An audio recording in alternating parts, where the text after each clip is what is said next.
sudah disinggung juga di AKM ya, cuman memang sedikit memang porsinya lebih banyak di AKL gitu. Dari sisi aturan gitu, dari sisi aturan sebenarnya PSAK 71 yang kemarin berlaku di 1 Januari 2020 itu juga mengatur terkait dengan derivatif gitu ya. Hanya mungkin kita tidak banyak fokus di situ gitu ya. Jadi sebenarnya derivatif ini banyak banget ragamnya gitu ya. Tapi yang akan kita pelajari yang basic dan yang umum digunakan di kita gitu ya. Ini slide-nya Pak Agung.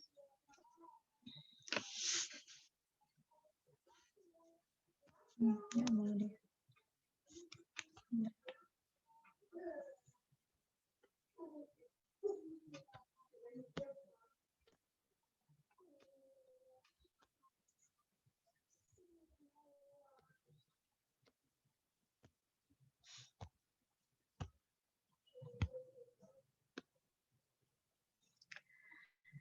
Nah,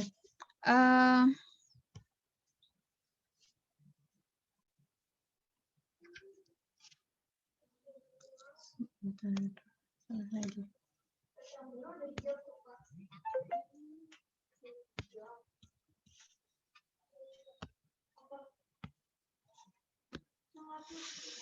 Nah, ini derivatif. Derivatif itu dari kosakatanya matematika ya, dari turunan sebenarnya. Kalau teman-teman dulu di SMA mempelajari turunan ya. Nah, ini juga sama sebenarnya turunan, cuman kalau di matematika kan turunannya dari rumus awal gitu ya, rumus basic kemudian diturunkan gitu untuk bisa mendapatkan model yang lain.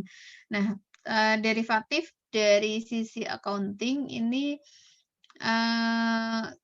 produk turunan sebenarnya, produk turunan. Jadi ini instrumen keuangan yang dimiliki oleh entitas bisnis gitu ya.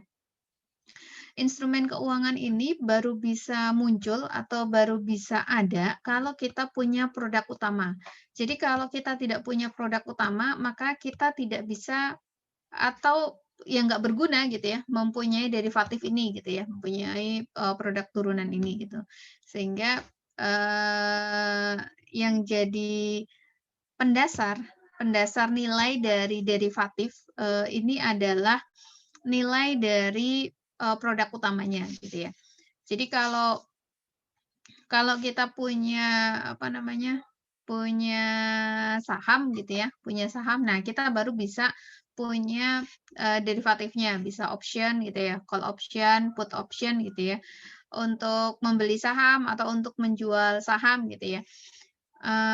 Ini adalah produk turunan. Jadi nilai dari derivatif ini nanti merujuknya ke sahamnya gitu ya. Jadi put option atau call option itu nanti nilainya merujuk ke naik turunnya harga saham gitu. Makanya dibilang di sini si derivatif ini punya karakteristik nilai instrumennya tergantung pada variabel yang mendasarinya gitu. Jadi harga saham itu kan naik turun ya. Jadi kalau harga sahamnya naik turun gitu, maka nanti nilai derivatifnya itu juga akan munculnya dari naik turunnya harga saham tadi gitu. Kemudian karakteristik yang kedua, dia tidak memerlukan investasi. Atau kalaupun memerlukan investasi, nilainya akan sangat kecil gitu ya. Jadi misalnya call option atau put option itu kadang-kadang dari perusahaan itu memberikan kepada karyawannya gitu ya, call option atau put option. Ini kan tidak perlu keluar uang sebenarnya si holder-nya, si pemegang derivatifnya itu tidak perlu mengeluarkan uang untuk mendapatkan itu gitu. Atau kalaupun dia keluar uang, biasanya nilainya sangat kecil gitu ya, atau biasanya disebut dengan premium gitu. Ada yang menyebut sebagai margin gitu ya, margin deposit atau sebagai premium gitu ya. Misalnya kalau kita, transaksi dengan kontrak gitu ya, forward kontrak atau future kontrak gitu.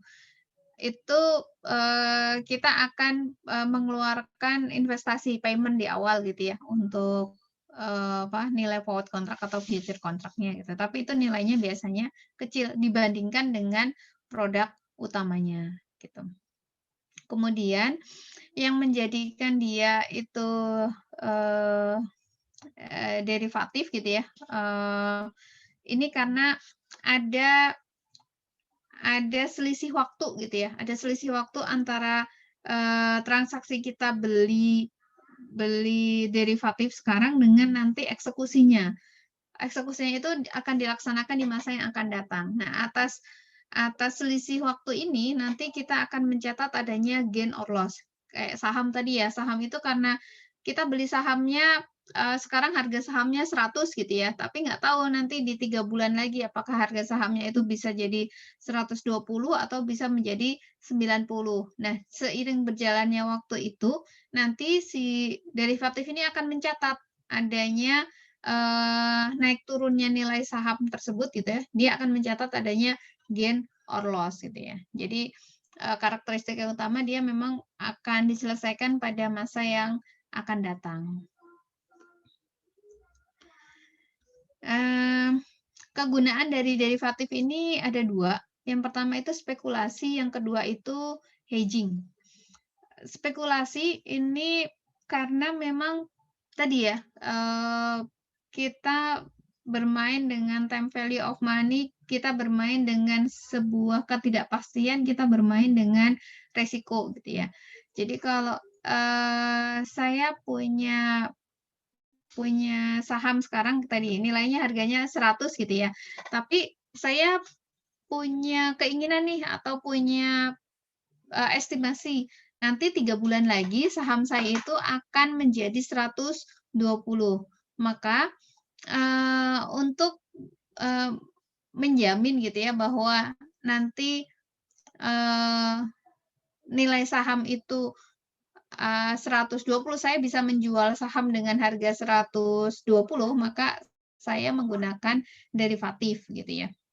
Nah, itu yang namanya spekulasi. Bisa jadi nanti harganya 120, tapi bisa jadi, harganya, di bawah itu gitu ya, di bawah 120. Misalnya kita, ternyata harga spotnya, harga market rate-nya itu hanya 90. Nah, kalau kita, punya option untuk menjual saham dengan harga 120, tapi harga di pasarnya itu hanya 90 kan, kita nggak jadi jual saham kan, karena rugi kan, karena kita beli, option-nya dengan harga, 120 tapi ngejualnya harga sahamnya cuman 90. Jadi kita nanti akan batal menggunakan option gitu. Nah, itu spekulasi.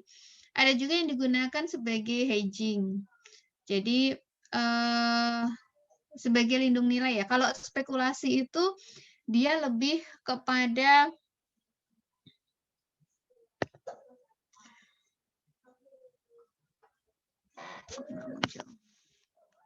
kalau spekulasi itu dia lebih kepada memaksimalkan profit. Jadi, kita mencari cara gimana caranya agar,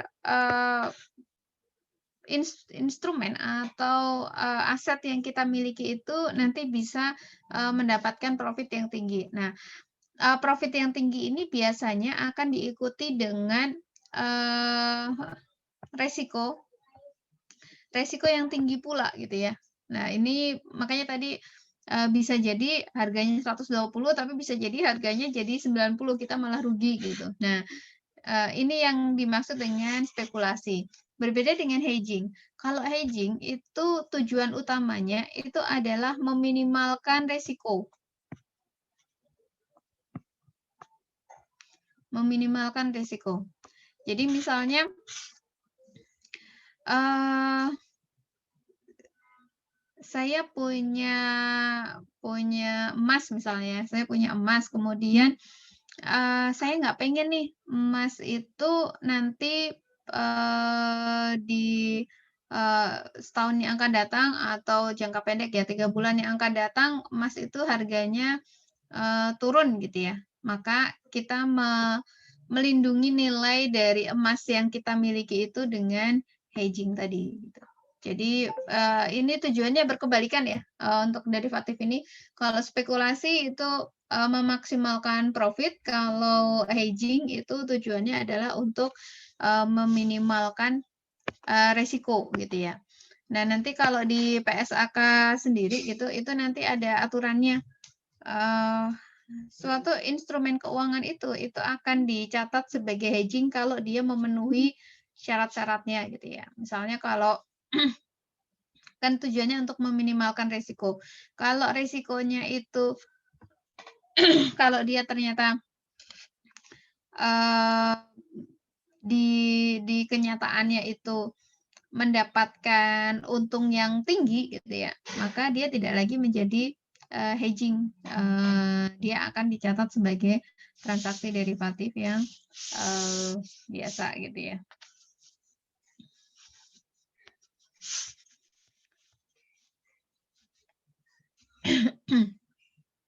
Bentuk dari, derivatif ini yang umum itu ada future, forward, swap, sama option gitu. Nanti untuk, ujiannya, hanya di future, forward, sama option gitu ya kalau belum berubah. Untuk swap karena memang, sedikit sedikit agak rumit gitu ya, tapi, di apa namanya, di materinya Bu In juga sudah ada kalau swap itu.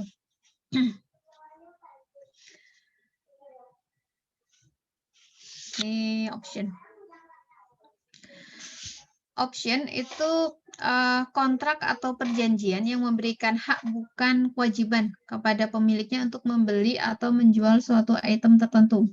Ini bentuknya bisa instrumen keuangan atau instrumen ekuitas pada harga dan periode yang sudah ditentukan. Nah, ini harga dan periodenya biasanya di masa yang akan datang, tapi harganya sudah ditentukan dari sekarang gitu ya. Nah, itu yang nanti akan membuat selisih sehingga kita akan mencatat gain or loss. Nah, sekali lagi, option itu adalah hak gitu ya, bukan kewajiban. Jadi kalau misalnya nih, saya membeli, membeli option untuk menjual saham misalnya. Saya membeli option untuk menjual saham. Ketika, saya beli option itu dengan harga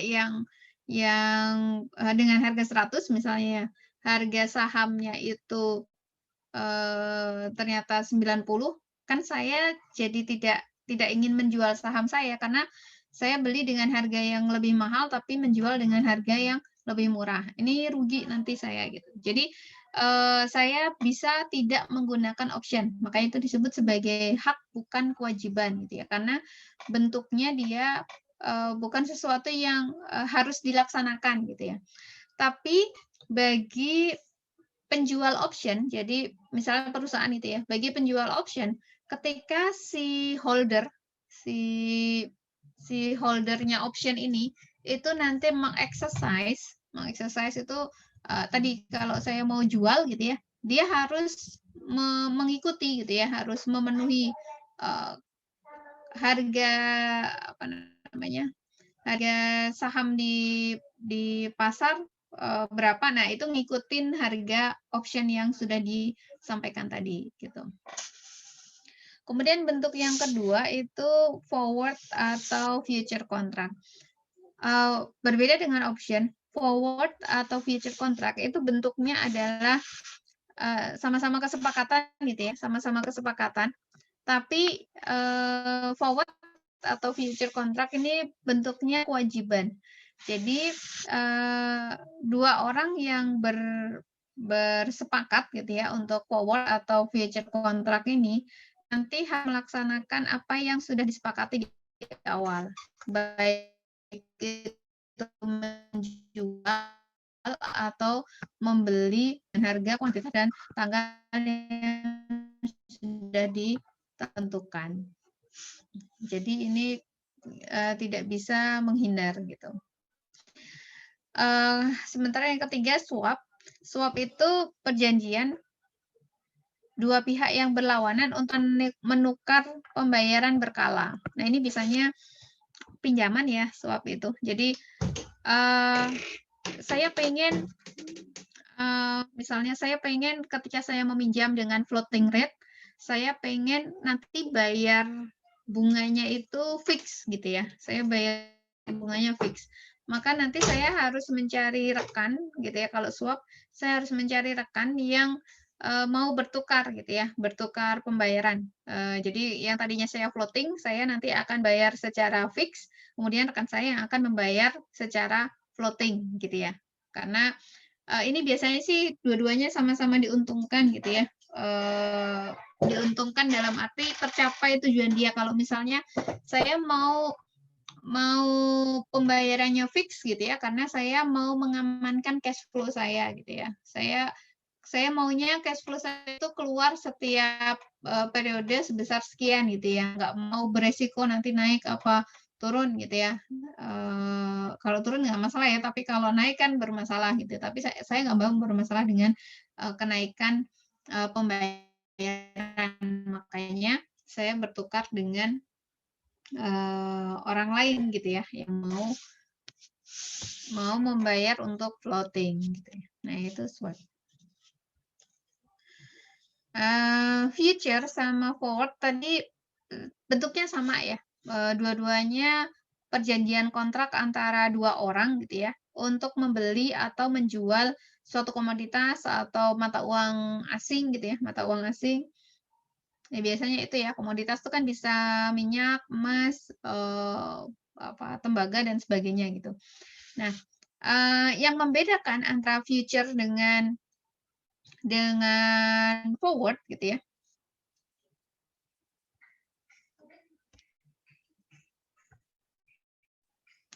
Yang membedakan antara future dengan forward itu adalah peredarannya gitu ya. Kalau forward itu dia perjanjiannya berbasiskan kesepakatan antara dua orang. Jadi dia unik, hanya perjanjian antara dua orang gitu. Dan forward ini itu tidak diperdagangkan di pasar. Jadi ya perjanjian kita aja, perjanjian antara dua orang, makanya dia bentuknya customize sesuai dengan kesepakatan kedua orang tersebut gitu ya, kedua pihak tersebut gitu ya. Nah, sementara kalau yang futures ini bentuknya biasanya terstandar. Sudah ditentukan bentuknya seperti ini gitu ya. Dan ini diperdagangkan di pasar, di bursa. Jadi kalau teman-teman mau beli futures itu ada di bursa gitu ya. Dan ini highly liquid. Karena dia diperdagangkan di bursa ya hampir sama kayak instrumen keuangan lain yang diperdagangkan di bursa gitu ya. Dia bisa diperjualbelikan kapan saja gitu ya. Kalau forward enggak, karena dia perjanjian antara dua pihak, jadi ya salah satu penyelesaiannya ya hanya menyelesaikan kesepakatan dua pihak tersebut ya. Tidak bisa diperjualbelikan karena dia diperjualbelikan di pasar future ini resikonya cenderung lebih rendah. Kenapa? Karena dia bisa mengalihkan resiko kepada pihak lain ketika dia melihat ada kenaikan resiko gitu ya. Mungkin dia bisa menjual dulu di pasar gitu ya. Tapi kalau yang forward nggak bisa, karena dia perjanjian antara dua pihak. Jadi kalau ada salah satu pihak yang tidak memenuhi janjinya, maka pihak yang lain akan menanggung resikonya gitu ya, menanggung kerugian dan sebagainya gitu ya. Meskipun ini bentuknya kewajiban gitu ya, kewajiban kontingen sebenarnya, karena kewajibannya nanti gitu ya, yang akan dilaksanakan nanti ketika sudah tanggal jatuh tempo gitu. Nah, karena perjanjian dua pihak maka banyak kemungkinan ya, ada kemungkinan ada salah satu pihak yang tidak memenuhi kewajibannya. Tapi si forward ini dia tidak perlu pembayaran awal gitu ya. Jadi nggak perlu investasi di awal gitu ya untuk bayar forward. Nah, si futures ini dia butuh initial margin payment, ada pembayaran atau deposit di awal gitu ya untuk futures karena memang dia kan diperdagangkan di bursa gitu ya. Jadi ya seperti instrumen keuangan biasa gitu. Nah, karena dia diperdagangkan di bursa maka dia biasanya diatur sama OJK gitu ya, diatur bagaimana perdagangan dari futures tersebut gitu ya. Kalau yang forward ya karena perjanjian antara dua orang ya nggak ada aturannya gitu ya, terserah kesepakatan dari dua orang tersebut gitu. Nah, si futures ini nilainya itu akan diupdate setiap hari. Jadi karena di perdagangan di bursa ya sama kayak saham dia akan diupdate setiap hari gitu ya. Nah, kalau yang forward itu kan dia akan di apa namanya? Disamakan dengan fair value. Akan dilihat fair value-nya gitu ya, akan diupdate fair value-nya gitu ya, tapi nggak setiap hari gitu ya, karena dia tidak diperdagangkan di bursa. Dia akan diupdate gitu ya ketika jatuh tempo gitu ya. Makanya nanti kita akan mencatat adanya gain or loss dari forward ini pada saat jatuh tempo.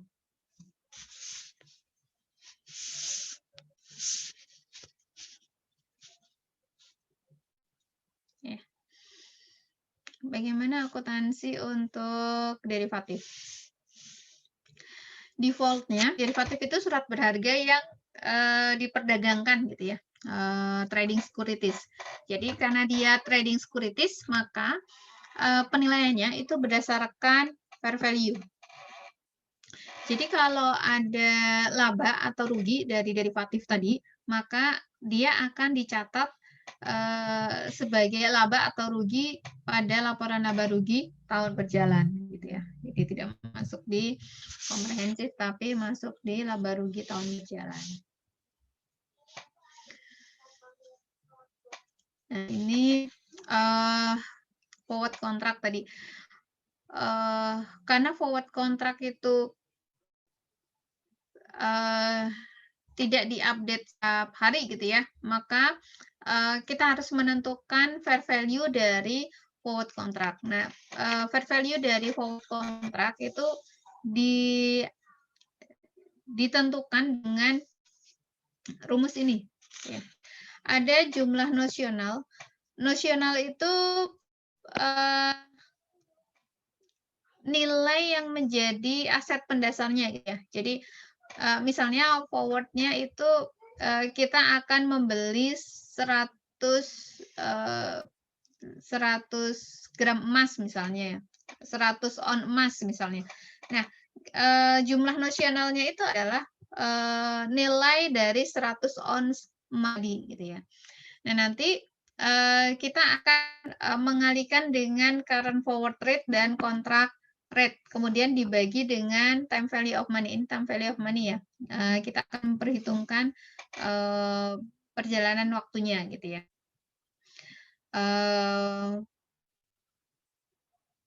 Current forward rate ini di rate di saat itu gitu ya. Kalau kontrak rate itu kan rate yang disepakati di awal. Kita lihat contohnya di sini. Ya. Pada tanggal 1 Maret 2010, Exco perusahaan Indonesia mengikat kontrak forward dengan seorang dealer mata uang asing untuk membeli 100.000 US dollar. Penyerahannya akan dilaksanakan pada tanggal 31 Mei. Kemudian kurs mata uangnya selama Maret sampai dengan Mei seperti ini ya, seperti ini. Kemudian asumsi tingkat bunganya 5% setahun. Nah, untuk bisa mendapatkan nilai wajar dari forward gitu, nilai wajar. Ini kan nggak ada nih, forward-nya nilainya berapa? Nggak ada gitu ya. Makanya kita harus nyari ini fair value dari fair value dari forward kontrak itu harus kita cari dulu. Nyarinya dengan ini, dengan rumus ini gitu ya. Jumlah nasional dikalikan dengan current forward rate dikurangi dengan contract rate dibagi dengan 1 plus R pangkat T gitu ya. Kita lihat di sini. Ya, di tanggal 1 Maret. Tanggal 1 Maret kita lihat di sini kalau 1 Maret karena saat transaksi ya. Saat transaksi dilakukan. Saat transaksi dilakukan itu kan tidak ada fair value ya, tidak fair value. Saat transaksi dilakukan ya berarti itu fair value-nya di situ gitu ya. Maka di tanggal 1 Maret kita tidak menghitung fair value dari siapa forward gitu ya. Kemudian di tanggal 31 Maret tanggal 31 Maret berarti sudah selang 1 bulan ya. Sudah selang 1 bulan. Kita lihat tanggal 31 Maret ini forward rate-nya itu 9.200. Kontrak rate-nya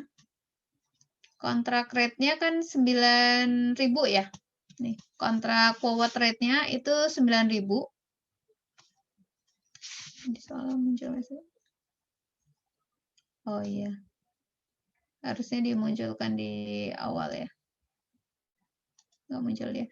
Jadi ini harusnya ada keterangannya ya, kontrak forward dengan nilai 9.000 itu ya. Forward rate-nya 9.000. Jadi di tanggal 31 Maret current forward rate-nya itu 9.200, kontrak forward rate-nya 9.000. Maka kita akan mencari fair value-nya itu tadi jumlah nosional 100.000 ya. 100.000 kemudian dikalikan dengan current forward rate 9.200 dikurangi dengan 9.000 kontrak forward rate, kemudian dibagi dengan 1 plus R pangkat T. Karena ini kan jatuh temponya tanggal 31 Mei ya, jatuh tempo dari si forward tadi. Tanggal 31 Mei berarti masih ada 2 bulan. Karena kita tanggal posisinya 31 Maret gitu ya. April, Mei gitu ya, masih ada 2 bulan. Tadi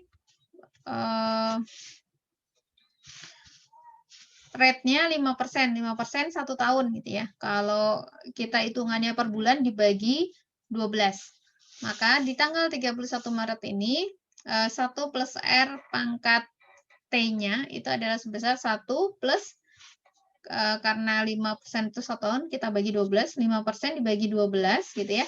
Kemudian pangkat 2. 2-nya 2 bulan ya, karena 31 Maret nanti masih ada April, Mei gitu ya, 2 bulan. Sehingga kita dapat nanti nilainya adalah sebesar ini. Nah, nanti tinggal dihitung tadi ya. Jumlah nasional 100.000 dikalikan dengan current dikurangi dengan kontrak 100.000 dikalikan dengan 200 gitu ya.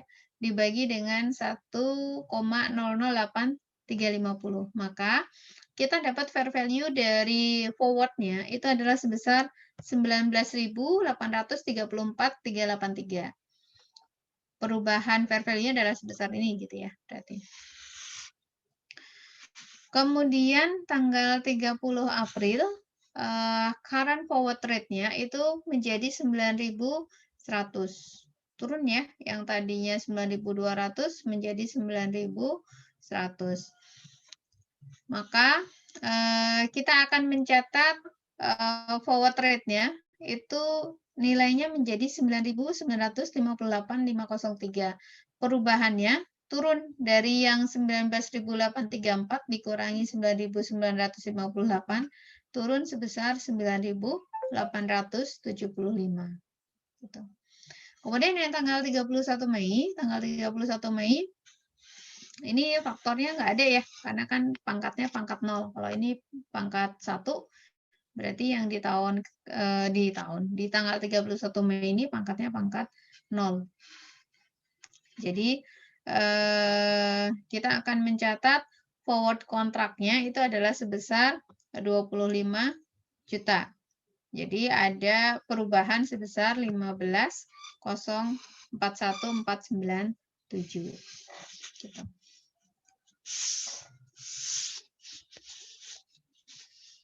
Nah, ini jurnalnya. Pada tanggal 1 Maret, tidak ada jurnal yang dibuat ya. Tadi karena memang tanggal 1 Maret kan awal transaksinya gitu ya. Jadi tidak ada penghitungan fair value dari kontrak forward karena tidak ada perbedaan antara current rate dengan apa namanya? Dengan kontrak rate gitu ya. Kan kita pasti akan mengacunya di current rate gitu ya, arm's length transaction gitu ya.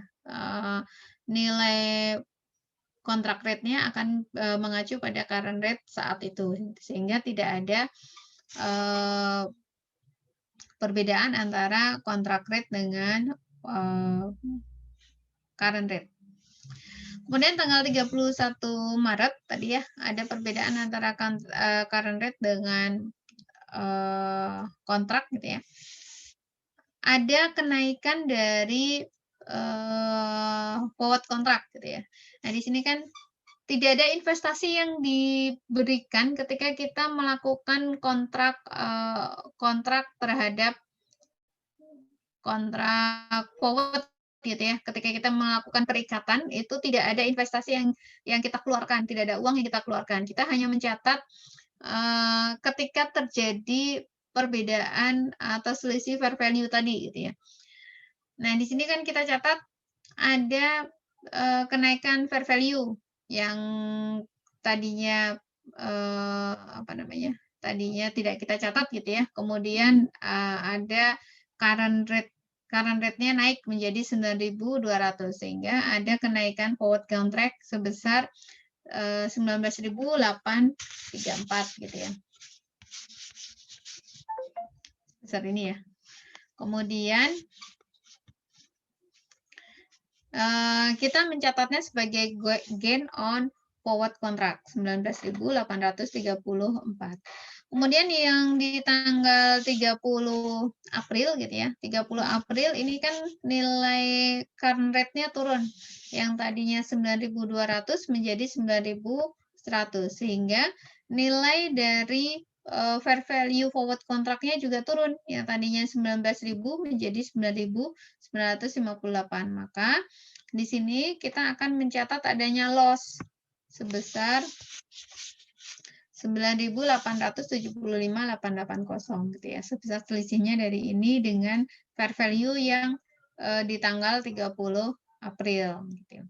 Jadi kita nyatat loss pada forward contract sebesar ini. Kemudian tanggal 31 Mei ada perubahan current rate dari 9.100 naik menjadi 9.250. Maka kita akan mencatat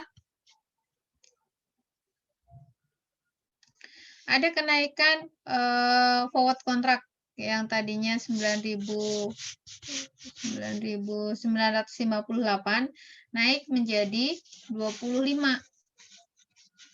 Naik menjadi 25 juta. Maka kita catat ada kenaikan forward contract 15.041497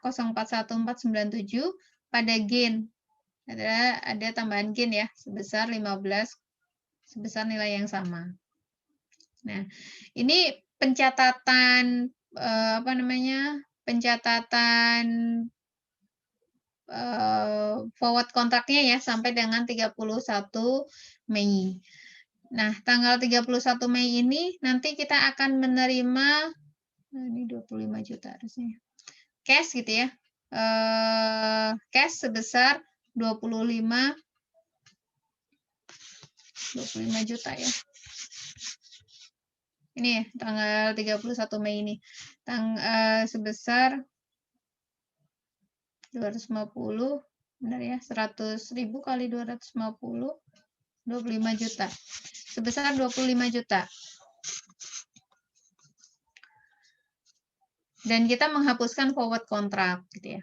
Jadi ketika kita melakukan transaksi forward contract, maka pada saat jatuh tempo kita akan menghapuskan akun forward contract karena kan memang sudah jatuh tempo gitu ya. Kontrak itu sudah tidak berlaku lagi sehingga kita tidak mencatat adanya forward contract gitu ya. Forward contract itu nggak nyangkut di laporan keuangan kita gitu ya. Begitu begitu jatuh tempo ya kita menghapuskan forward contract tadi gitu ya. Yang tadinya di debit di awal kan di debit sebesar 19 juta ya. 19 juta, kemudian dikurangi 9875 gitu ya, kemudian ditambah dengan 15 juta. Ini ketemu 25 juta gitu ya. Dari kontrak tadi kita akan menerima cash sebesar 25 juta. 25 juta ini ya sebenarnya dari sini juga, dari gain yang kita peroleh dari kontrak tadi ya, 19. Kemudian ada loss 9, kemudian ada gain lagi 15. Maka ketemu cash yang kita terima 25 juta. Sampai di sini teman-teman ada yang mau disampaikan?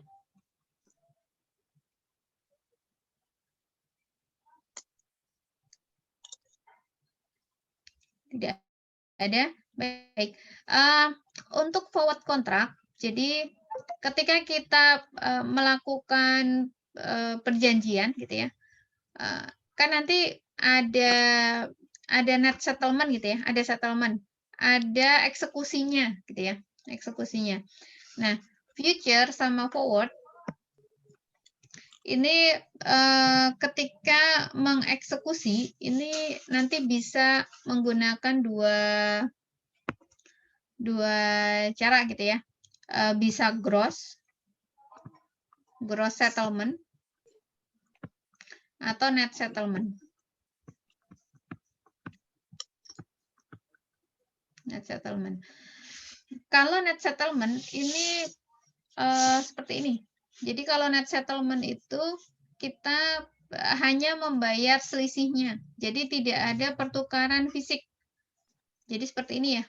Kita akan menerima atau membayar selisih dari kontrak atau dari forward atau future yang kita punya gitu ya. Ini kan kalau ini karena gain ya.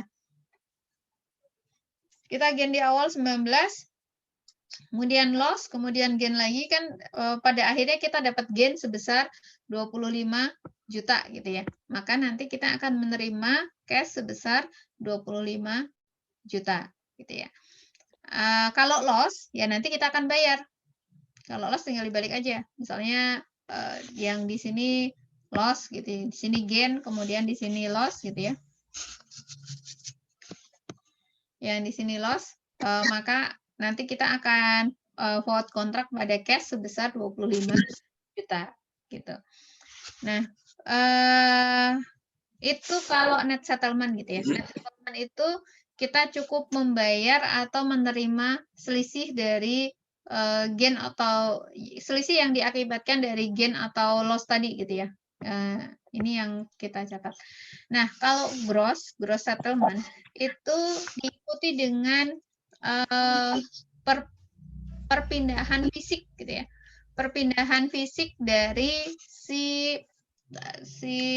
komoditas atau mata uang yang kita perjanjikan gitu ya. Kalau di contoh ini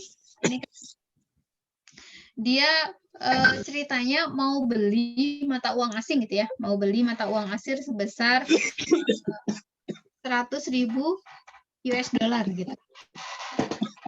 Karena dia mau beli uang asing sebesar 100.000 US dollar, maka di akhir jatuh tempo, di akhir tanggal 31 Mei ini, nanti si X itu akan menerima uang sebesar 100.000 US dollar dan dia akan mengeluarkan uang gitu ya, dalam rupiah ya, 100.000 dikalikan dengan perjanjian awalnya berapa sih? 9.000 gitu ya. Jadi 100.000 dikalikan dengan 9.000. Jadi ada transfer secara fisik dari komoditas atau mata uang yang kita kita perjanjikan tersebut gitu ya. Jadi foreign currency pada cash sebesar, kalau ini tadi berapa? 100.000 ya. 100.000 US dollar dikalikan dengan rate-nya tadi 9.000, rate yang diperjanjikan di awal 9.000. Jadi bayarnya sebesar 900 juta ya, 900 juta rupiah gitu dari X kepada si dealernya gitu ya. Itu kalau gross. Kalau net settlement itu tidak ada perpindahan barang gitu ya. Ya udah pencatatannya sampai di sini. Nyatanya sampai di sini aja, tidak ada perpindahan barang. Nah, untuk forward itu penyelesaiannya bisa menggunakan gross settlement, bisa menggunakan future settlement.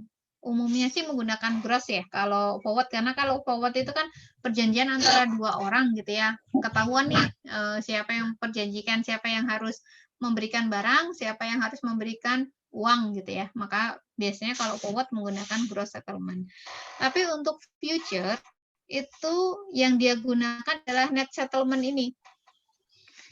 Karena kalau future itu kan dia diperdagangkan di bursa ya. Jadi future itu bentuknya kayak instrumen keuangan yang trading gitu ya, yang tradable gitu.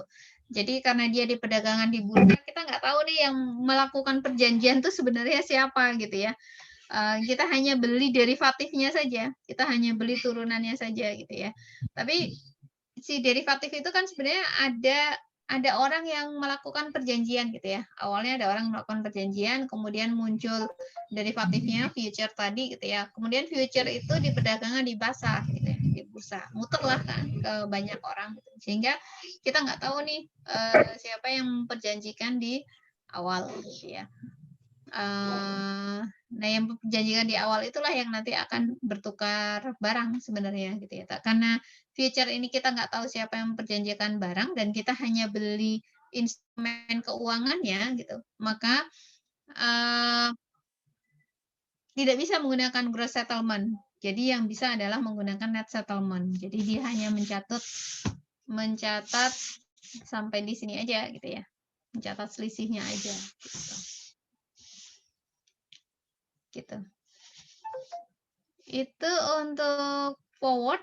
Sampai di sini teman-teman ada yang mau disampaikan terlebih dahulu?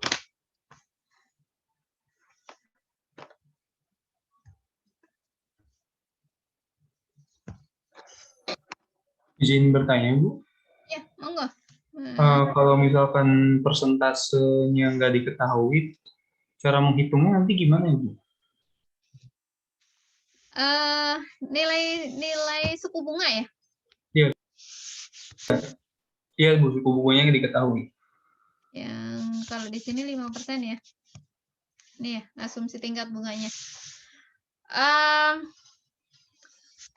Kalau tingkat bunganya tidak diketahui, kemudian time value of money-nya juga tidak diketahui ya Mas ya? Nilainya. Kalau ini kan Iya Bu. Kalau ini tingkat bunganya diketahui, kemudian kita nyari diskon faktornya gitu ya. Jadi lebih mudah gitu. Tapi kalau tingkat bunganya tidak diketahui, ya berarti menggunakan asumsi tingkat bunga yang berlaku gitu ya. Biasanya sih kalau instrumen keuangan dia tetap mengacu pada instrumen yang sama gitu ya. Kalau tidak ada tingkat suku bunga yang melekat di instrumen keuangan tersebut gitu ya, biasanya diberikan keterangan bahwa untuk instrumen yang serupa itu tingkat bunganya adalah sebesar sekian gitu. Karena kita nggak bisa membuat asumsi sendiri ya, membuat angka sendiri gitu ya. Sebenarnya harus punya informasi untuk instrumen tersebut gitu ya, itu tingkat suku bunganya berapa gitu. Karena kan berbeda instrumen nanti akan berbeda pula, tingkat suku bunganya gitu. Harusnya sih, salah satu harus diketahui ya antara tingkat suku bunga atau, diskon faktornya gitu ya. Kalau udah ada diskon faktornya sih udah selesai ya, nggak perlu nyari tingkat suku bunga kan, karena tinggal dibagi aja dengan diskon faktor gitu. Gitu, Mas. Oke Bu, terima kasih Bu. Ada soalnya ya, Mas ya? Yang nggak ada tingkat suku bunganya? Di workbook ada Bu. Oh gitu ya. Ya belum ngeliat ke sana malah.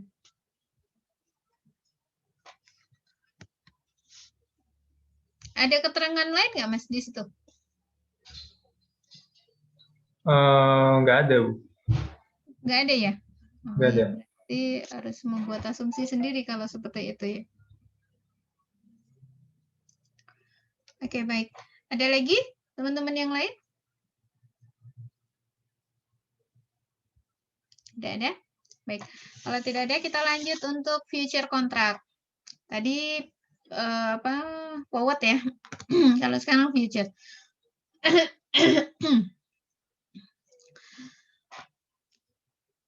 Tanggal 1 Maret 2010, X berspekulasi harga emas akan naik gitu ya. Kemudian ia membeli 10 kontrak gold future dengan harga $900 per ounce. Setiap kontrak untuk 100 ounce emas.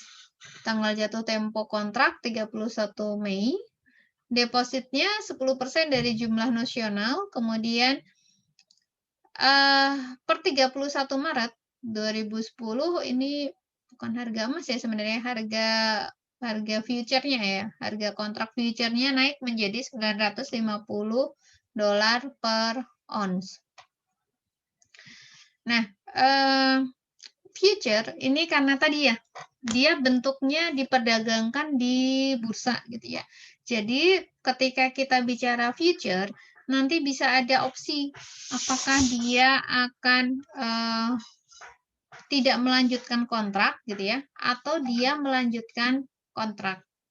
Karena tadi bisa jadi tanggal 31 Maret ini udah dijual aja si future-nya gitu ya. Kalau dia dijual aja si future-nya kan artinya kita tidak melanjutkan kontrak gitu ya. Nanti yang akan melanjutkan kontrak orang lain lagi yang akan beli si future tadi gitu ya. Tapi kalau forward kan nggak bisa gitu ya. Kalau forward tidak melanjutkan kontrak ya berarti bubar semuanya gitu ya. Nggak bisa dialihkan gitu ya. Tapi kalau kalau future karena dia diperdagangkan di bursa, maka bisa tuh dialihkan gitu ya. Dijual aja si future-nya gitu ya. Artinya dia tidak melanjutkan kontraknya. Nah, berbeda dengan forward, ketika kita bicara future, maka ada initial payment.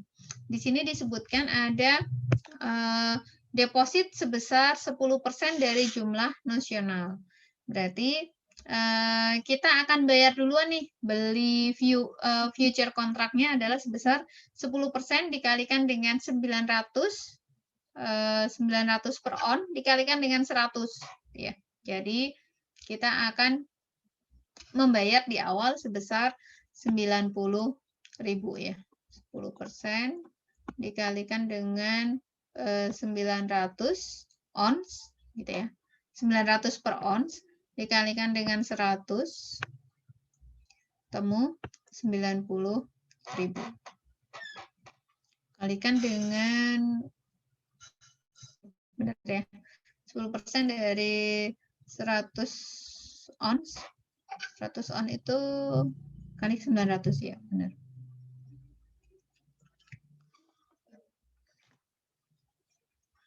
Kemudian tanggal 31 Maret gitu ya, ketika kita tidak melanjutkan lagi kontraknya, maka kita akan menjual si future tadi. Kalau kita menjual future tadi, berarti at least gitu ya, kita akan menerima ini, margin depositnya akan balik. Yang 90.000 ini akan balik ke kita gitu ya. Kemudian kita lihat di tanggal 31 Maret tadi balik apa nggak balik sih sebenarnya tergantung dari harga future kontraknya di tanggal 31 Maret. Kebetulan di harga future kontrak harga emasnya itu adalah sebesar 950 per ons. Kalau 950 per ons, maka kita akan mencatat keuntungannya ya. Keuntungannya itu adalah sebesar 950 dikurangi dengan 900, nah awalnya gitu ya. Kemudian dikalikan dengan 100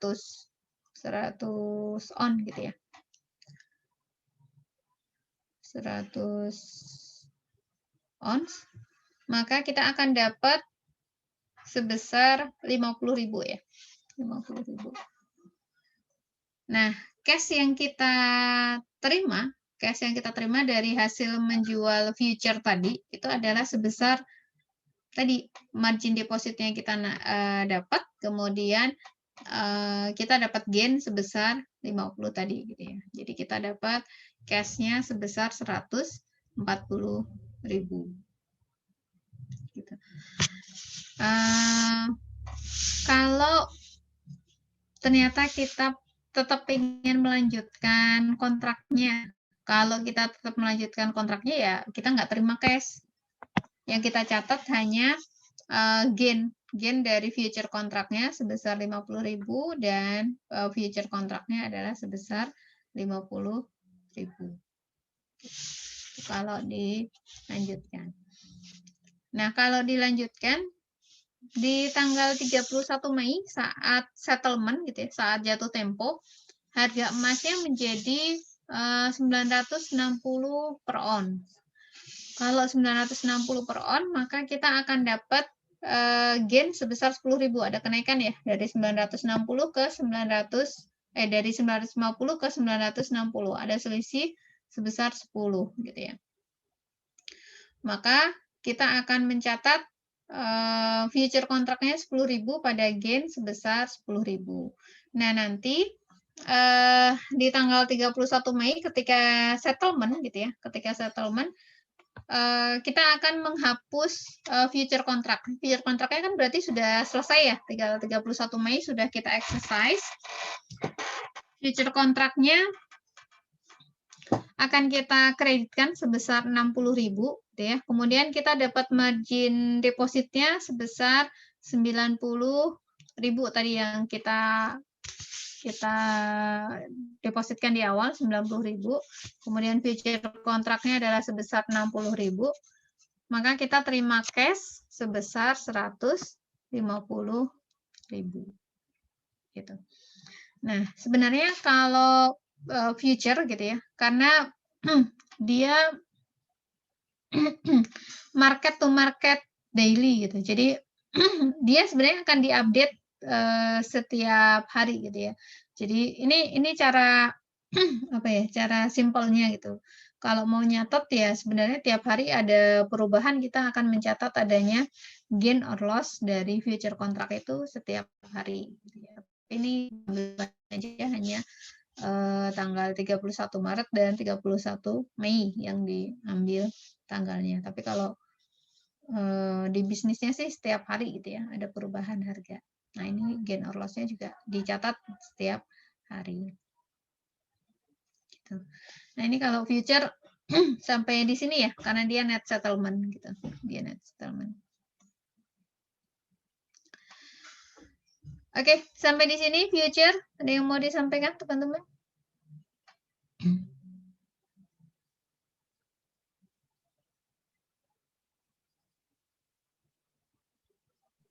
Bu, izin bertanya, Bu, yang tadi. Yang apa, Mas? Yang tadi, Bu, yang awal, yang hitungan itu. Yang ini?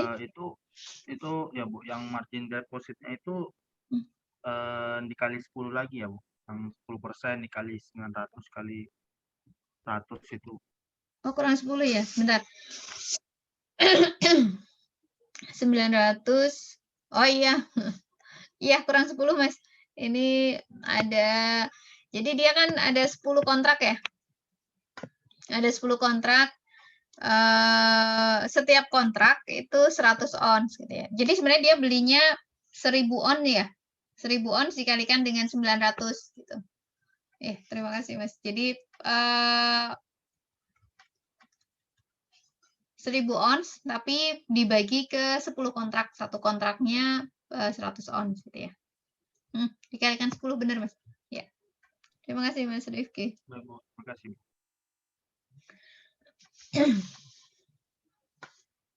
Ada lagi teman-teman yang lain?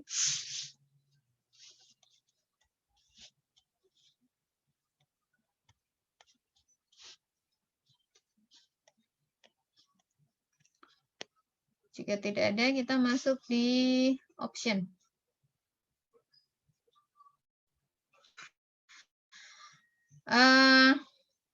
Option. Bentar, saya coba yang lain dulu.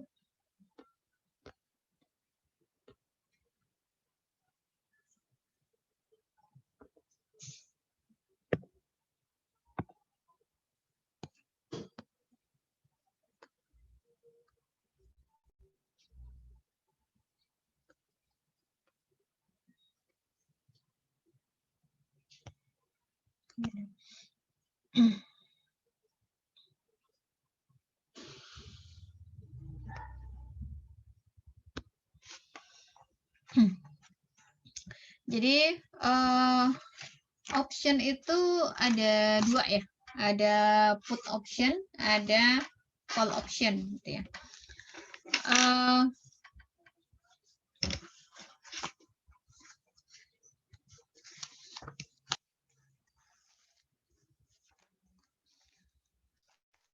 Kalau option gitu,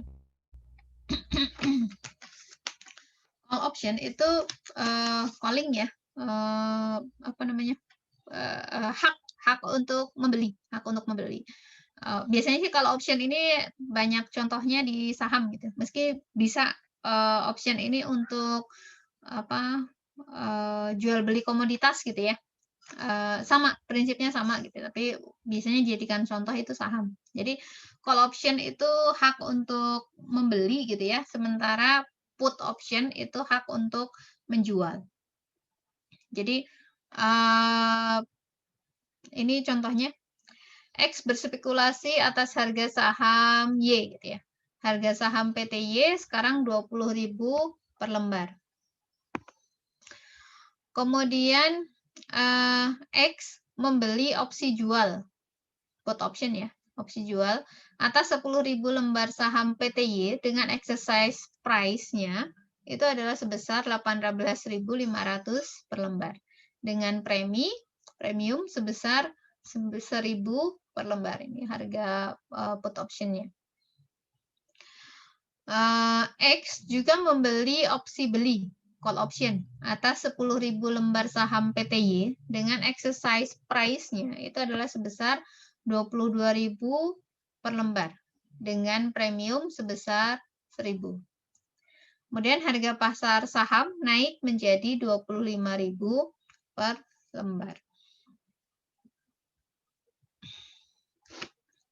Nah, ini berarti si X itu punya dua-duanya ya, punya dua-duanya. Dia punya call option, punya put option juga gitu. Jadi dua-duanya bisa dieksekusi, kalau menguntungkan. Tapi biasanya kalau dia berspekulasi dengan membeli dua opsi ini gitu ya, dia nggak yakin nih kira-kira nanti harga sahamnya itu naik apa turun, karena ini kemungkinan hanya bisa dieksekusi satu gitu ya, karena kan harga sahamnya nanti satu gitu ya, naik apa turun gitu ya. Nah, option ini kalau dari jenisnya itu ada dua sebenarnya ya, jenis settlement-nya gitu ya, ada dua. Itu ada yang European option, ada yang American. option. European option ini opsi yang settlement-nya itu hanya bisa dilaksanakan ketika sudah saat jatuh tempo. Jadi kalau misalnya, ini nggak bilang ya, jatuh temponya tanggal tadi 31 Mei misalnya, 31 Mei gitu ya. Kita belinya tanggal 1 Maret misalnya. Kita nggak bisa mengeksekusi di tengah-tengah gitu ya. Di exercise itu kita tidak bisa mengeksercise-nya di tanggal misalnya 31 Maret gitu ya. Kita pengen ngejual tanggal 31 Maret gitu. Nggak bisa. Jadi dia bisa dieksekusinya ya hanya di tanggal 31 Mei ini gitu ya, di saat jatuh tempo. Nah, berbeda dengan American option ini dia bisa dieksekusi sepanjang waktu sampai dengan jatuh tempo gitu ya. Jadi mau dieksekusi tanggal 31 Maret bisa, tanggal 30 April bisa gitu ya. Sebenarnya tanggal tengah-tengah juga bisa gitu ya. Biasanya kalau di soal-soal itu cenderung memberikan tanggal di apa namanya? Di akhir bulan gitu atau awal bulan untuk memudahkan menghitung gitu ya. Karena kan kita harus mencari nilainya gitu ya. Kalau nanti apa di tengah-tengah bulan agak sulit gitu ya. Kalau misalnya nilai suku bunganya tahunan gitu ya. Nah, itu yang American. American option ini dia punya peluang untuk mendapatkan profit yang lebih besar. Jadi kalau dia mau memaksimalkan profit, ini dia punya kesempatan yang besar karena dia bisa mengeksekusinya di mana saja gitu ya. Misalnya tanggal 31 Maret gitu ya, ternyata dia belum untung, nggak bisa dieksekusi, ya udah nanti tanggal 30 April gitu ya. 30 April bisa untung, nah dia bisa jual gitu ya, nggak perlu nunggu 31 Mei. Nah, sedangkan yang European option ini kalau mau dapat profit ya untung-untungan sebenarnya gitu ya, karena dia tidak bisa memilih gitu ya. Ternyata tanggal 31 Maret ini seharusnya kalau dia eksekusi si optionnya ini dia sudah bisa untung gitu ya. Tapi nggak bisa karena dia hanya bisa mengeksekusinya di tanggal 31 Mei pada saat jatuh tempo. Jadi ya mau nggak mau dia harus mengeksekusinya tanggal 31 Mei gitu ya. Nah, itu perbedaan antara European sama American gitu ya, American option. Di soal-soal kita gitu ya, yang dibahas itu yang digunakan adalah European option. Karena kalau American option itu karena dia bisa dieksekusi di sepanjang waktu sampai dengan jatuh tempo, itu biasanya dia akan menggunakan penilaian lagi gitu ya untuk mengestimasi kira-kira nanti dengan eksekusi sepanjang itu gitu ya, sepanjang waktu dari transaksi awal sampai dengan jatuh tempo itu kira-kira nilai yang pas, nilai option yang pas itu berapa sih gitu. Nah, itu biasanya diestimasi lagi. Makanya di contoh-contoh tidak menggunakan American tapi menggunakan European yang nilainya sudah pasti gitu. Nah, ini juga sama. Ini ada put option, ada call option. Ini asumsinya jatuh temponya sama gitu ya. Makanya nanti ini hanya bisa dieksekusi satu nih, nggak bisa dieksekusi dua-duanya. Karena kan harga sahamnya ya cuma satu di tanggal jatuh tempo itu kan. Bisa jadi harga sahamnya itu tinggi atau bisa jadi harga sahamnya rendah gitu. Ini harga saham naik jadi 25.000.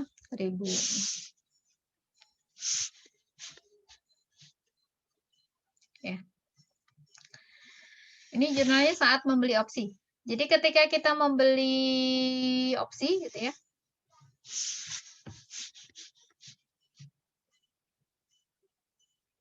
Ketika membeli opsi ini kan 10.000 lembar mau membeli 10.000 lembar saham gitu ya.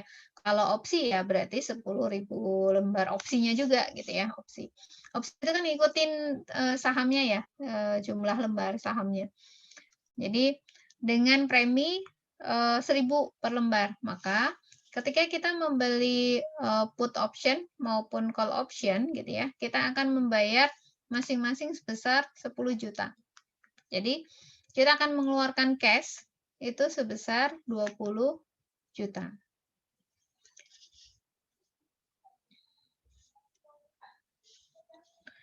Kemudian saat penutupan kontrak, saat jatuh tempo gitu ya, teman. Kita akan yang dieksekusi yang mana nih? Call option atau put option? Kalau seperti ini. Kira-kira.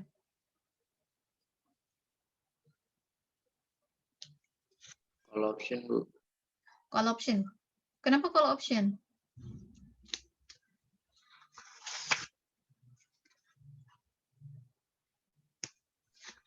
Karena dia melebihi exercise price-nya mungkin. Karena harga pasarnya melebihi exercise price-nya ya? Iya, Bu. Ya. Jadi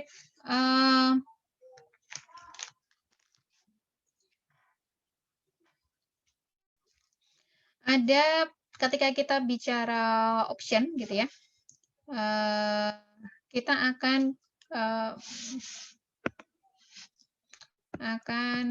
dapat rumus ya, bahwa harga call itu adalah ST kemudian minus X minus C.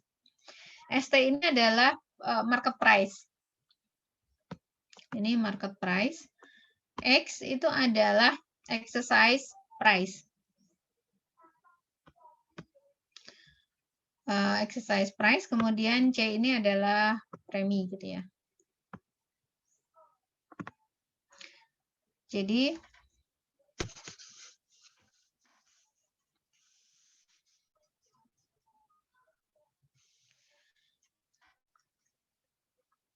kita akan mendapatkan nilainya kalau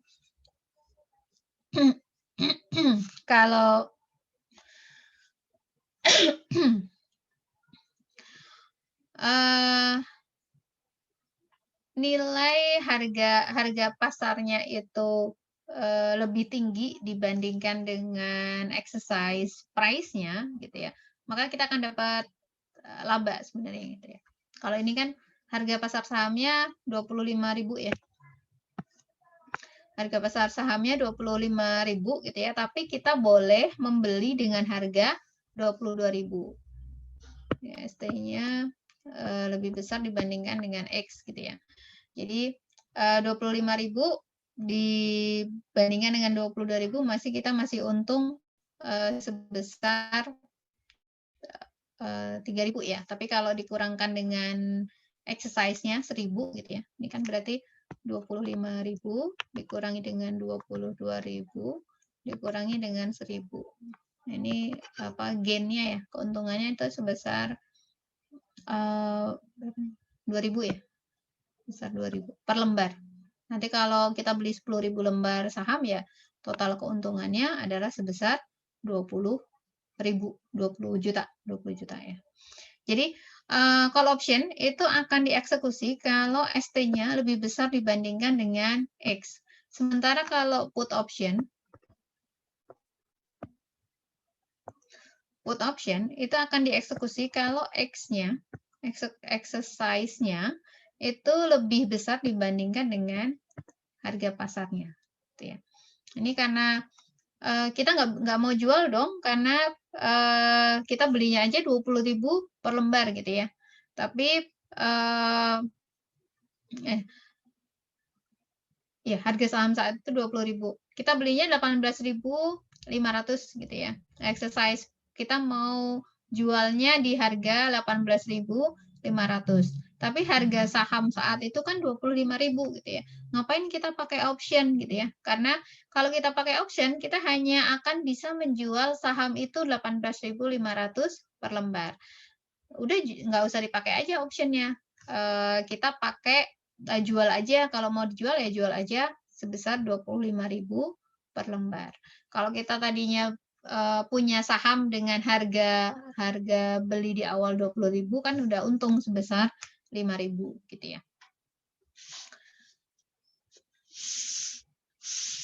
Jadi kita akan mencatat ketika kita exercise gitu ya. Ketika kita exercise, kita akan menerima cash sebesar 30 juta. Call optionnya yang tadi ya 10 juta. Kemudian ada labanya tadi sebesar 2.000. Ini ya, 2.000 dikalikan dengan berapa? 10.000 ya. 10.000 lembar saham. Berarti kita dapat laba sebesar 20 juta. Jadi kita terima cash sebesar 30 juta. Tapi di sisi lain karena kita punya put option gitu ya. Kita punya put option yang tidak bisa dieksekusi gitu. Karena harga exercise price-nya itu lebih rendah dibandingkan dengan harga pasarnya, maka kita akan mencatat adanya kerugian. Kita mencatat rugi atas put option-nya sebesar 10 juta. 1.000 dikalikan dengan 10.000 lembar ya. Dan kita hapuskan put option-nya sebesar 10 juta. Gitu.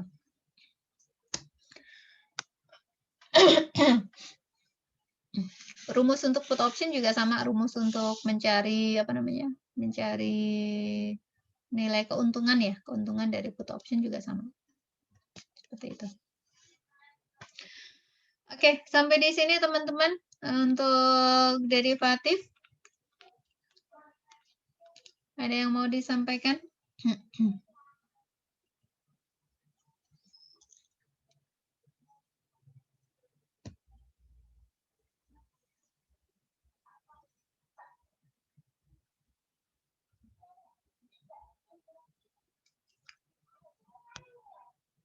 Ada?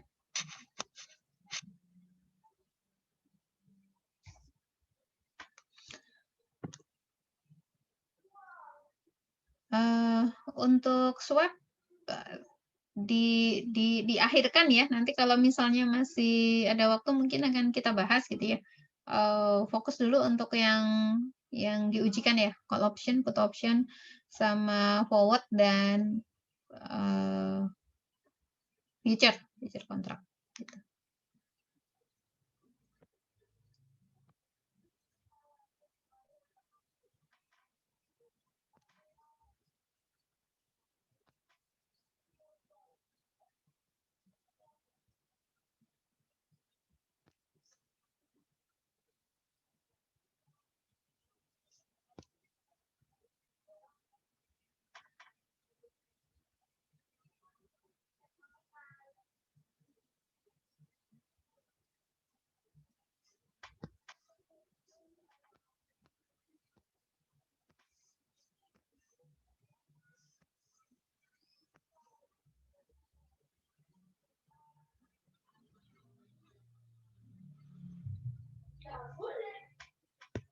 Tidak ada? Baik, kalau tidak ada,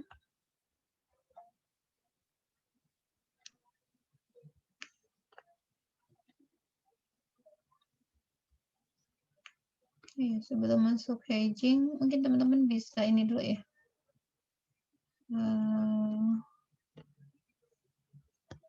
Latihan dulu.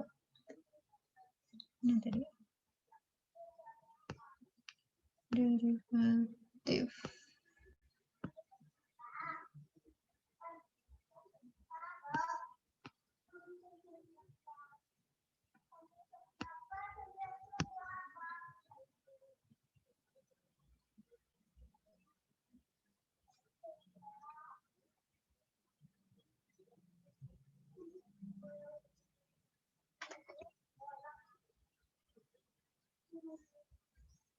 Ini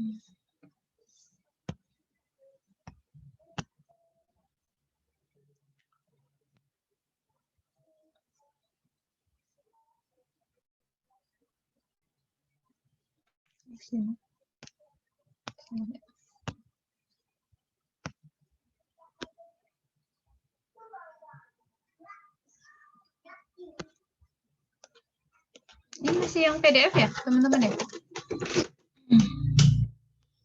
Kenapa dia mau di-share?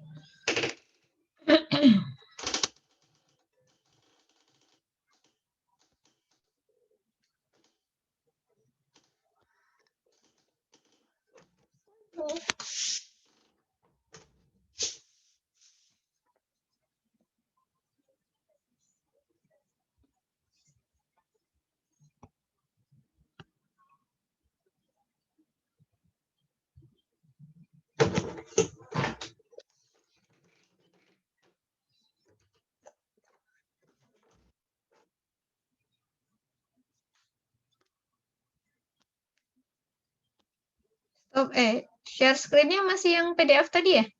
Yang hedging ya?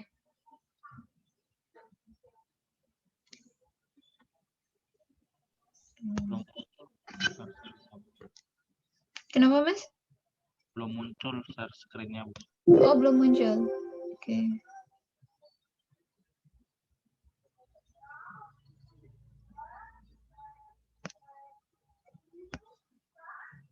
Sebentar, ini.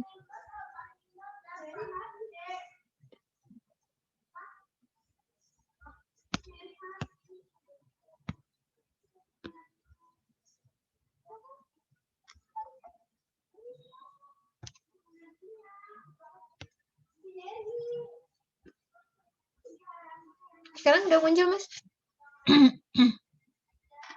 Ada soal? Sudah, Bu. Belum muncul ya? Sudah, Bu. Sudah.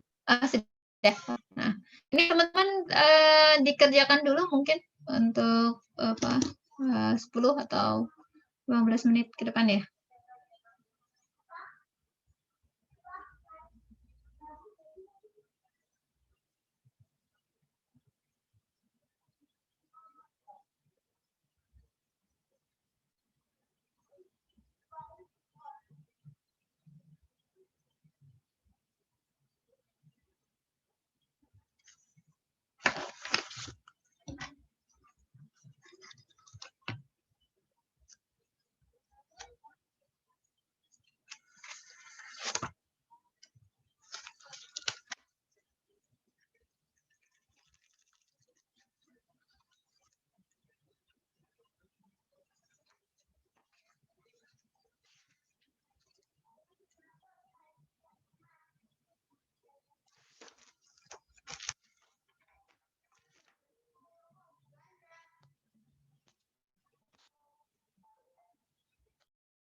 Dulu Bu yang ini.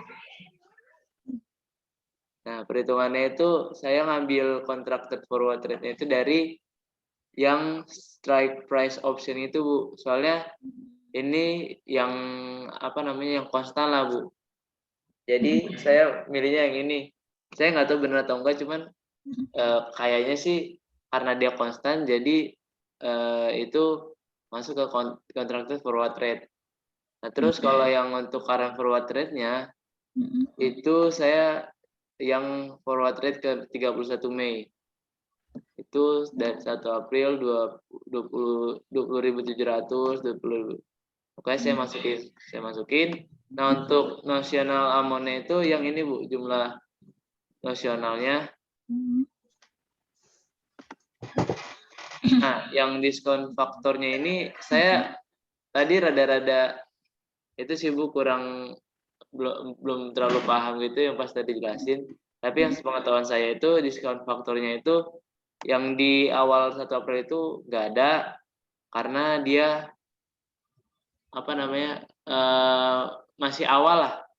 Jadi belum ada diskon faktornya. Nah, kalau yang untuk 30 April itu perhitungannya satu plus R dipangkatin T-nya. Nah, T-nya itu kan kalau nggak salah dari 30 April ke 31 Mei itu 1 bulan ya, Bu. Jadi 1. Nah, terus untuk R-nya itu 6% dibagi 12, 6%-nya itu per tahun. Jadi dibagi 12. Jadi hasilnya segini.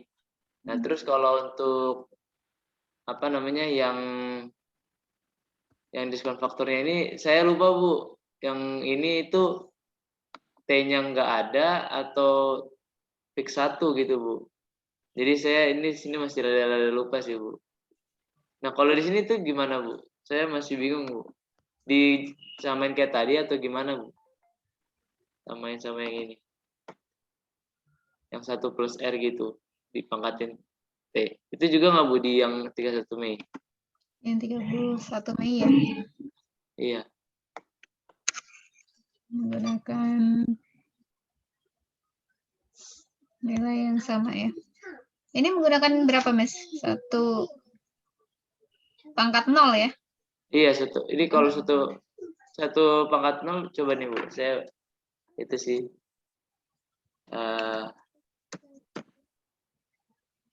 pangkatnya 0 ya, Bu. Harusnya sama. Benar ya, Bu? Nah, habis itu ini nilai itunya wajarnya ya, Bu. Saya lupa sih ini nilai wajarnya segini. Nah, untuk change of gain loss-nya itu untuk yang 1 April kan nggak ada change of gain loss. Untuk yang 30 April itu tinggal dilihat dari 2 miliar. Nah, kalau ini tuh, Bu, saya tinggal dikali-kali aja, Bu. Yang current forward rate-nya dikali sama ini, dikali sama ini. Itu benar nggak, Bu? Tadi ada rumusnya, Mas ya? Iya, saya lupa, Bu. Oh iya. Iya, rumusnya current dikurangi kontrak ya, dikalikan notional amount dibagi dengan diskon faktor. Oke. Berarti saya itu ulang ya, Bu.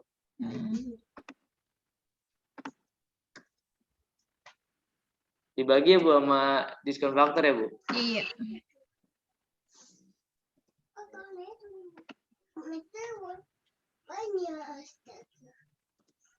Oke.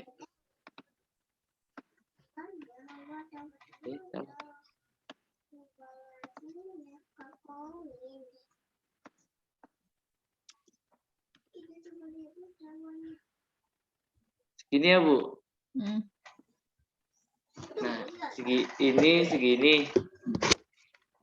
Nah, terus untuk jurnalnya, saya yang tanggal 1 April itu nggak ada jurnalnya karena kalau tadi saya lihat sih dia itu, Bu, apa namanya, nggak ada jurnal karena apa ya, lupa saya, pokoknya tadi nggak ada jurnalnya itu. Terus yang tanggal 30 April itu tinggal saya lihat dari ininya, Bu, change of gain loss-nya. Itu forward contract, gain on forward contract. Nah, ini berarti tadi saya salah. Bentar, Bu. Nah, berarti ini kan tadi untuk yang jurnal 30 April itu hanya yang gainnya saja.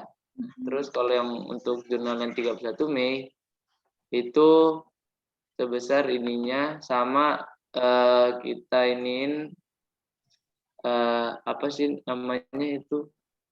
Pokoknya yang 50 jutanya deh, Bu. Nah, itu saya lupa namanya apa tadi. Pokoknya kalau jurnal 31 Mei-nya itu forward contract, kita mencatat gain-nya sama yang ininya, Bu. Apa namanya? Hasil perhitungan dari ini dikurang ini ya, Bu, kalau nggak salah. Cash yang kita terima. Iya, cash yang kita terima berarti, aduh lupa lagi, Bu. Ya, pokoknya itu deh, Bu, saya rada-rada lupa di sini, Bu. Nah, kalau ini itu berapa, Bu? Ini cash yang diterimanya berapa, Bu? Ini dari cash yang kita terima itu sebesar gain yang dihasilkan dari transaksi itu. Berarti ini sama ini ya, Bu, ditambahin ya, Bu? Ditambahkan kalau gain dua-duanya gain ya. Oke.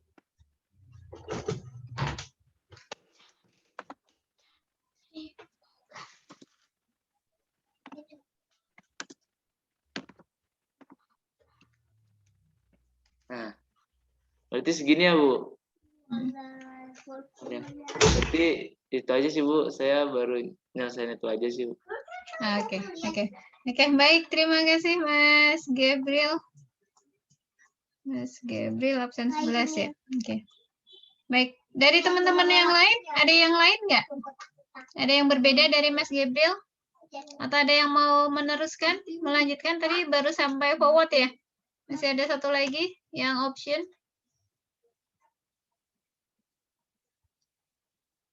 Ada? Tidak ada? Baik.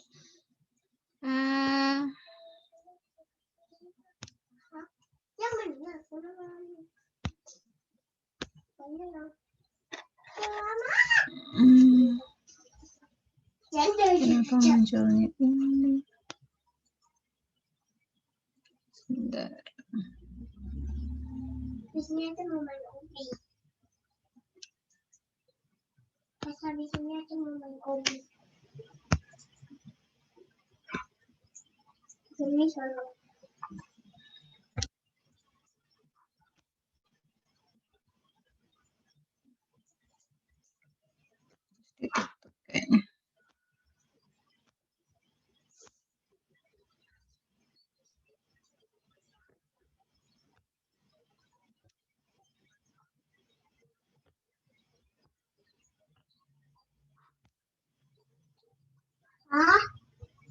Kayaknya. Ya, jadi di soal ini tidak apa ya, tidak letterbox ya, tidak menyebutkan secara gamblang ya. Di sini sebenarnya kan ada dua derivatif yang dimiliki oleh PT Sidometo itu. Yang pertama itu option, yang kedua itu forward contract gitu ya. Jadi nanti ketika kita diminta untuk menyusun mencatat jurnalnya, itu berarti kita mencatat 2 jurnal gitu ya. Nah, di sini dia bilang jumlah nosionalnya sama, kemudian jatuh temponya juga sama. Artinya dari 2 derivatif itu kemungkinan mungkin hanya satu yang nanti akan kita eksekusi gitu ya. Ini kan sebenarnya mirip dengan yang soal yang tadi ya, yang satu call option, yang satu put option gitu ya. Cuman yang di sini ini jenisnya beda. Yang satu membeli tapi bentuknya option, yang satu forward contract tapi bentuknya yang satu menjual tapi bentuknya forward contract gitu. Nah, karena ada 2 jenis, maka di tabelnya juga lebih banyak ya. Ada strike price, ada spot rate, ada forward rate gitu ya.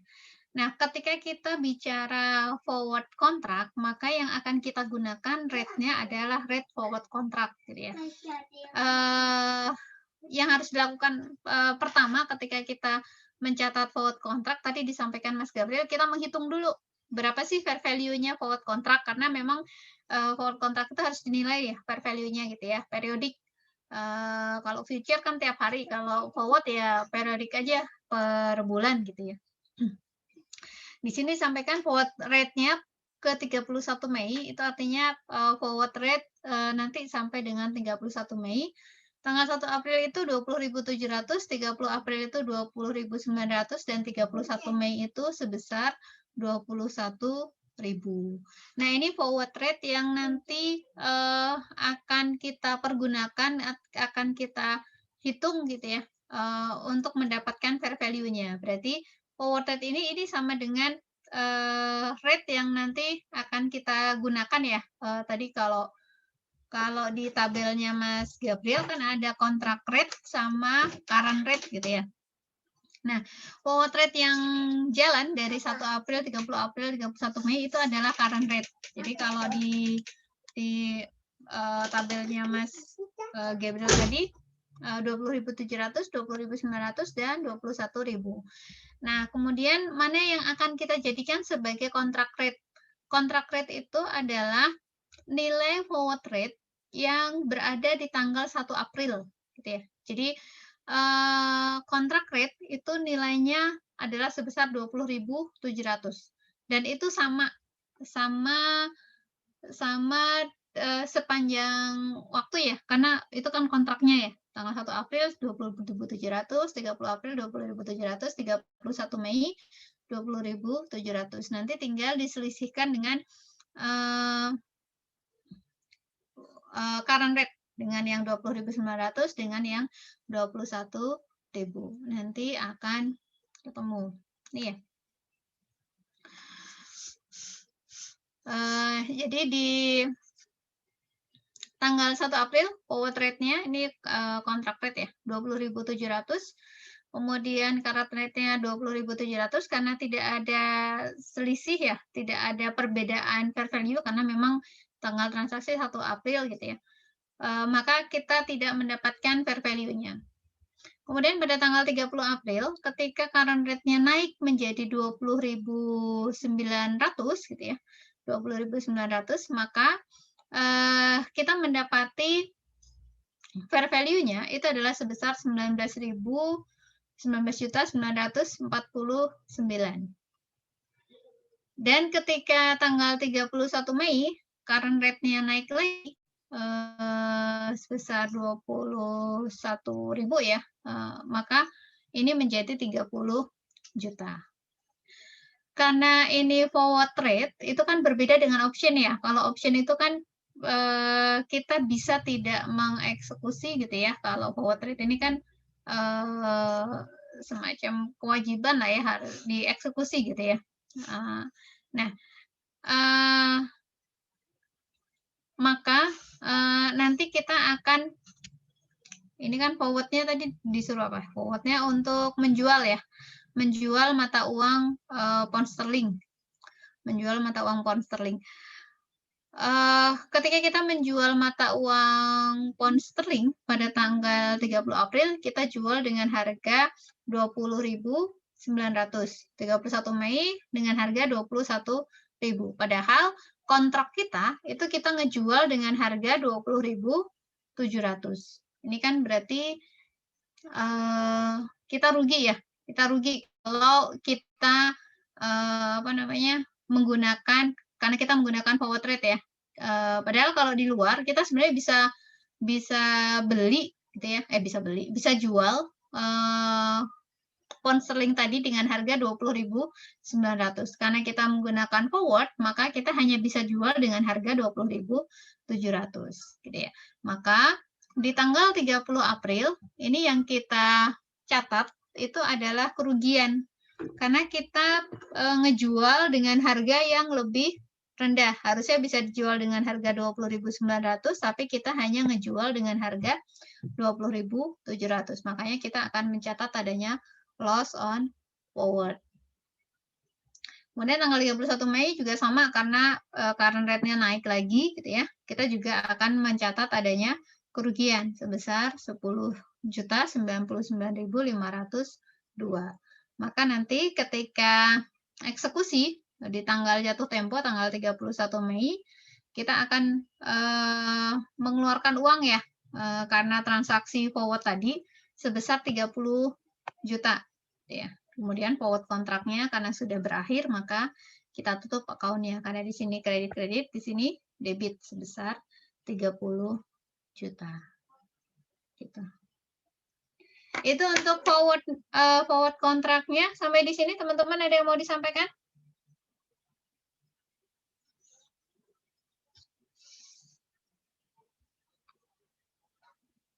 Ada? Tidak ada? Baik, nah ini untuk optionnya. Tadi forward kontrak untuk menjual ya, option ini untuk membeli. Di option ini, di soal ini sebenarnya juga agak berbeda dengan yang materi ya. Kalau di materi kan disebutkan nih, optionnya premiumnya adalah sebesar sekian gitu ya. Nah ini nggak ada keterangannya. Option itu berapa ininya, berapa premiumnya gitu. Nah ini sebenarnya dia mau bilang ini, nilai wajar option di tanggal 1 April ini adalah si premiumnya gitu ya. Jadi kita mengeluarkan 10 juta untuk bisa mendapatkan option ini. Maka di awal ketika tanggal 1 April kita akan mencatat call option pada cash sebesar 10 juta. Kemudian ketika ada perubahan, nah ini yang dipakai yang mana nih? Ketika ada perubahan, kita akan mencatat gain or loss gitu ya. Spot rate ini current rate ya sebenarnya.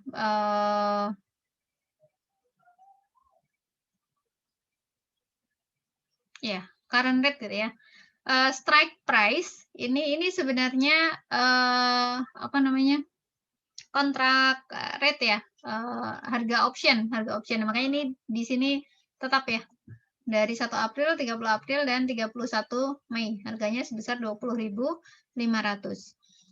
Spot rate-nya di tanggal 1 April kan sama ya. 30 April naik 20.800, 31 Mei sebesar 21.000.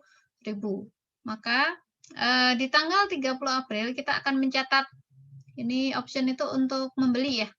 Untuk membeli. Harga di pasar GBP itu adalah sebesar 20.800. Tapi karena kita memiliki opsi untuk membeli GBP dengan harga 20.500, maka kita akan mencatat adanya keuntungan. Keuntungannya berapa? Keuntungannya adalah sebesar 28.500. 20.800 dikurangi dengan 20.500. Dikalikan dengan jumlah nasional. Kemudian di tanggal 31 Mei juga sama.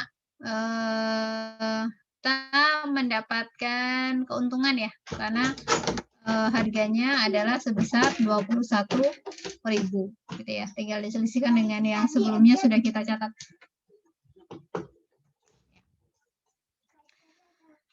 $20.800 dikurangi dengan 20.500 dikalikan dengan nosionalnya adalah sebesar 100.000. Kemudian di tanggal 31 Mei kita punya nilai current rate-nya itu 21.000 ya. Kemudian karena di tanggal 30 April itu kita sudah mencatat yang di harga 20.800 ini, maka kita selisihkan dengan yang 20.800. Dikalikan dengan 10.000, kemudian karena kita mau mencari nilai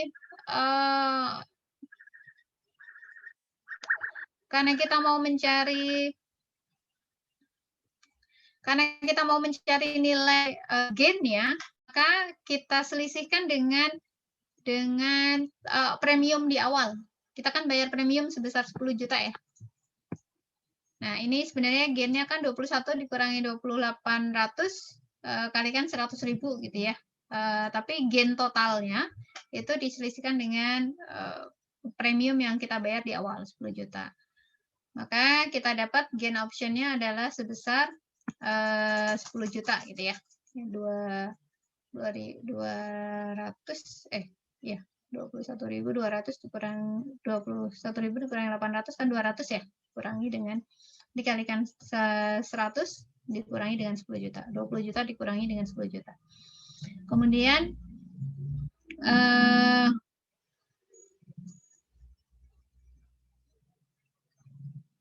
kok ini salah, ini kebalik ya.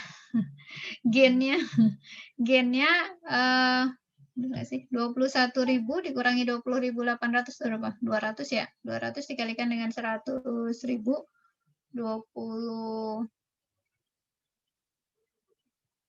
200 dikalikan dengan 100.000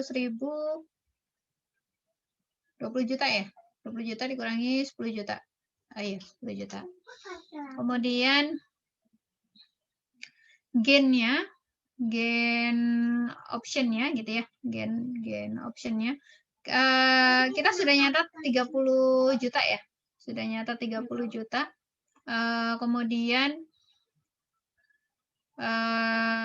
nambah lagi 10 juta sebenarnya, jadi 40 juta. Call option-nya, ini kebalik ya. Call option-nya itu ini call option. Kan call option-nya kita habiskan ya. Call option, ini gain option. Kebalik. Call option-nya itu 10 juta, ini ya. Yang ini kita kredit, kita habiskan. Kemudian kita akan nyatat gain. Gain di tanggal 31 Mei itu kan 10 juta. Ditambah dengan gain yang kita catat di tanggal 30 April. Jadi gain yang muncul itu adalah 40 juta. Jadi kita catat, kita akan atas transaksi option ini, kita akan menerima cash sebesar 50 juta. Dan kita akan menerima gain sebesar 40 juta. Oke, sampai di sini teman-teman ada yang mau disampaikan?